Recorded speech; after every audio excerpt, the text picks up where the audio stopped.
এরা রাজনীতি করতে করতে এরার ওই কি রাস্তার মান তো বিচ্ছা খাইলায় এরা নেতা হয়ে গেছি মেম্বার চেয়ারম্যান কত কিছু আমরা পুরান বাতারি দায়িত্ব দিতেছে শহরতলির গ্রাম দেখো আমরা রাস্তাটা অবস্থা এরা নেতাগিরি করে ওই আওয়ামী লীগ করে বিএনপি করে আর আমরা তো দেশা করে বলাইয়া এরা নেতা না অন্য কুস্তা এরা নির্বাচন করে এরা সুর বাটপার বর্তমান যুগে যারা নির্বাচন করে এরা সুর বাটপার তার আর কোনো আর তো হওয়ার কোনো বাস হয় না। হ্যালো গাইস, আসসালামু আলাইকুম। আশা করি সবাই ভালো আছেন। আল্লাহর মধ্যে আমি ভালো আছি। যাই হোক, আজকে আমি আপনাদের সাথে পরিচিত করে দেব বানিয়াচং উপজেলা 11 নং মকরমপুর ইউনিয়ন 4 নং ওয়ার্ডের পুরানপাত্রা গ্রামের রাস্তার কি বেহাল অবস্থা।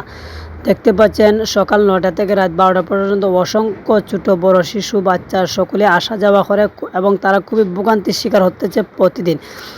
আর অল্প বৃষ্টিতে রাস্তার যে অবস্থা হচ্ছে দেখেন, মানুষ প্রায় নতুন বাজার থেকে পুরান বাজারে 2 কিলোমিটারের উপরে প্রায় রাস্তায় হাঁটতে হয় এবং প্রচুর পরিমাণে কাদায় যুক্ত হয়ে অনেক কষ্টের ভোগান্তির শিকার। আর আমিও ছোটোবেলা থেকে এখন পর্যন্ত শুনে আসছি রাস্তার কাজ হবে, কিন্তু আজ পর্যন্ত হলো না। এরা রাজনীতি করতে করতে এরার ওই কি রাস্তার মান তো বিচ্ছা খাইলায় এরা নেতা হয়ে গেছি মেম্বার চেয়ারম্যান কত কিছু আমরা পুরান বাতারি দায়িত্ব দিতেছে শহরতলির গ্রাম দেখো আমরা রাস্তাটা অবস্থা এরা নেতাগিরি করে ওই আওয়ামী লীগ করে বিএনপি করে আর আমরা তো দেশা করে বলাইয়া এরা নেতা না অন্য কুস্তা এরা নির্বাচন করে এরা সুর বাটপার বর্তমান যুগে যারা নির্বাচন করে এরা সুর বাটপার তার আর কোনো আর তো হওয়ার কোনো বাস হয় না এরা।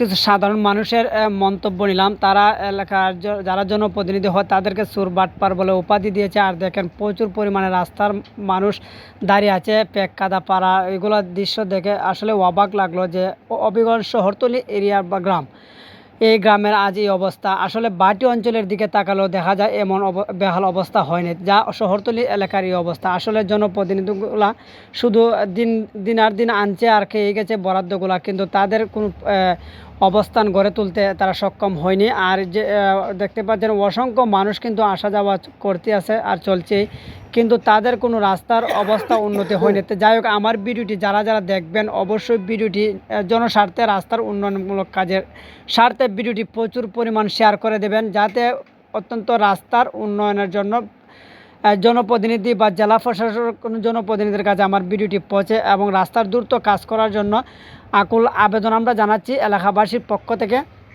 আর দেখতে পাচ্ছেন প্রচুর ভোগান্তির শিকার হয় প্রতিদিন মানুষগুলা, এই এলাকার জনসাধারণ, যা আমি ভাষায় প্রকাশ করার মতো নয়। এবং আমি ছোটোবেলা থেকে এখন পর্যন্ত আমি শুনে আসছি রাস্তার কাজ হবে, কিন্তু এখন পর্যন্ত আমরা রাস্তার কাজের কোনো মুখ দেখতে পারলাম না ভালো। এবং দেখেন প্রচুর পরিমাণে মানুষ রাস্তা দাঁড়িয়ে আছে এবং পেক কাদা পেরে, এবং প্রতিদিন মানুষ আসতেছে এবং স্কুল কলেজের যে ছাত্রগুলো সেগুলো অনেক কষ্টের ভোগান্তির শিকার হচ্ছে, যা ভাষায় প্রকাশ করার মতো নয়। যদি আপনারা অবশ্যই এলাকার উন্নয়ন চান এবং এলাকাবাসী যদি উন্নয়ন চান, আমার ভিডিওটি প্রচুর পরিমাণ শেয়ার করে দেবেন, যাতে ভাইরাল করে দেন আমার ভিডিওটি, যাতে এলাকার যারা যারা জনপ্রতিনিধি ছিল তাদের মুখে চুনকালি পড়ে এবং জবাবদিহি করতে হয়, সেই তাদের জবাবদিহি করতে হয়। এবং এলাকার উন্নয়নের কাজের জন্য সকলকে আকুল আবেদন জানাচ্ছে এবং ভিডিওটি শেয়ার করে দেন।